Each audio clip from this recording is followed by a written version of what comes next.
شبابا قد أنابا وإلى الله استجابا إن من يرجو الثواب لا يبالي بالصعاب। সহিহ বুখারীতে বর্ণিত হয়েছে, কিয়ামতের দিন আল্লাহ তাআলা কয়েকটি প্রশ্ন করবেন, যেই প্রশ্নগুলোর উত্তর বাধ্যতামূলক সবাইকেই দিতে হবে। প্রথম প্রশ্ন, আন উমরিকা ফীমা আফনাইতা, তুমি তোমার জীবনকে কোন কাজে ব্যয় করেছো? তুমি কি বাজারে দাঁড়িয়ে দাঁড়িয়ে জীবনের মূল্যবান সময়গুলোকে শেষ করে দিয়েছো?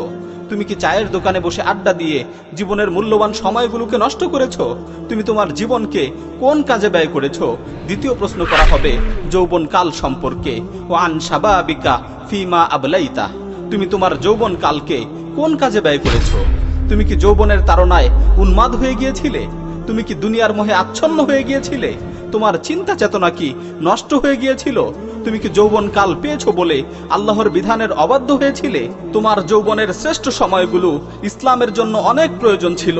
পৃথিবীর সর্বত্রই মুসলিমরা নির্যাতিত হচ্ছিল, কাফিররা মুসলিমদের ভূমিগুলোতে আগ্রাসন চালাচ্ছিল, মুসলিম নারী শিশুদের নির্বিচারে হত্যা করছিল।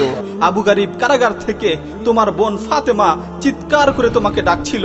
তোমার বোন আফিয়া সিদ্দিকী কাফিরদের হাতে নির্যাতিত হচ্ছিল, কারাগারের অন্ধকার কুঠুরি থেকে চিৎকার করে তোমাকে লক্ষ্য করে বলছিল, আমাকে মুক্ত করো, আমাকে মুক্ত করো।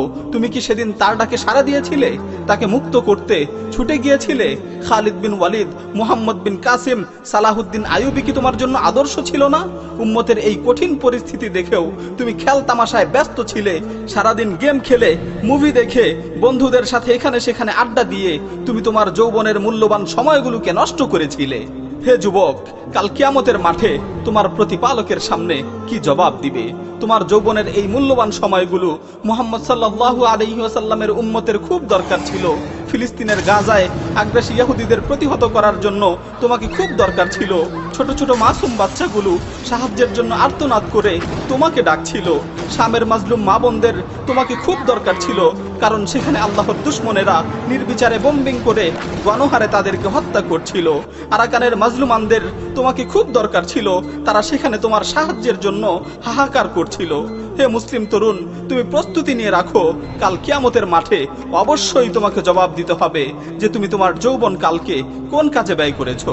তবে তুমি যদি তোমার এই যৌবন কালকে ইসলামের জন্য ব্যয় করতে, তোমার রবের ইবাদতে ব্যয় করতে, মাজলুম উম্মাহকে সাহায্য করার জন্য ব্যয় করতে, তাহলে সেদিন তুমি বলতে পারতে, হে আল্লাহ, আমি তো আমার যৌবন কালকে ইসলামের জন্য ব্যয় করেছি, আমি তো আমার যৌবন কালকে তোমার ইবাদতে ব্যয় করেছি, আমি তো আমার যৌবন কালকে মাজলুম উম্মাহকে সাহায্য করার জন্য ব্যয় করেছি।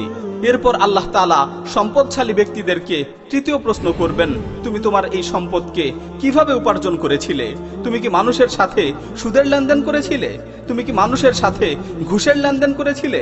তুমি কি জনগণকে ঠকিয়ে জনগণের টাকা আত্মসাৎ করে কোটিপতি হয়েছিলে? তুমি কি ব্যবসায় ধোঁকা ও প্রতারণার আশ্রয় নিয়েছিলে? ও দুনিয়ার মানুষ, আজকে যে সম্পদ উপার্জন করছো, এই সম্পদের পুঙ্খানুপুঙ্খানুরূপে হিসাব দিতে হবে। শুধুমাত্র সম্পদ উপার্জনের হিসাব দিলেই চলবে না, আল্লাহ তাআলা আবারও জিজ্ঞাসা করবেন, তুমি তোমার সম্পদকে কোন কাজে ব্যয় করেছো? আজকে তুমি তোমার সম্পদকে যেভাবে ইচ্ছা সেভাবে খরচ করছো।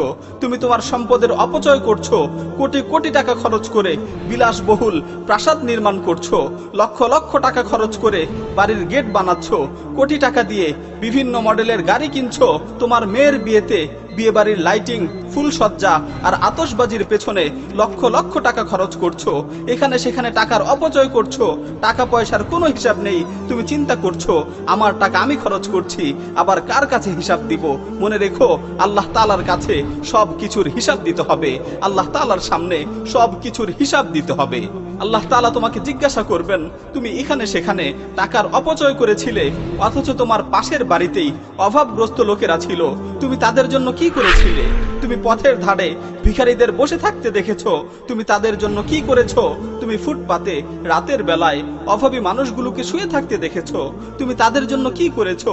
হাসপাতালগুলোতে গরিব অসহায় মানুষগুলো টাকার অভাবে চিকিৎসা করাতে পারছিল না, ঔষধের টাকা ব্যবস্থা না হওয়ায় হাত পেতে মানুষের কাছে সাহায্যের আবেদন জানাচ্ছিল, তুমি তাদের জন্য কি করেছিলে?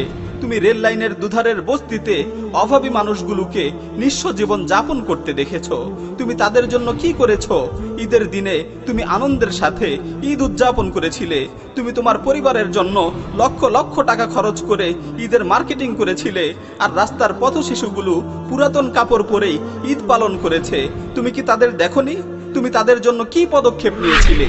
আল্লাহ তাআলা বলবেন, আমি তোমাকে অনেক অর্থ সম্পদ দিয়েছিলাম, তুমি চাইলে অপচয় না করে এ সকল দরিদ্র মানুষগুলোর পাশে দাঁড়াতে পারতে, তাদের অভাব মোচন করতে পারতে, কিন্তু তুমি তাদের ব্যাপারে কোনো পদক্ষেপ নেওনি, তুমি তাদের পাশে দাঁড়াওনি। আল্লাহ তাআলার কাছে তোমার সম্পদের পুঙ্খানুপুঙ্খানুরূপে হিসাব দিতে হবে। ও দুনিয়ার মানুষ, আল্লাহ তাআলার সামনে এই হিসাবগুলো দেওয়ার জন্য পরিপূর্ণ প্রস্তুতি নিয়ে রাখো। আল্লাহ তাআলার সামনে এই হিসাবগুলো দেওয়ার জন্য পরিপূর্ণরূপে প্রস্তুতি নিয়ে রাখো।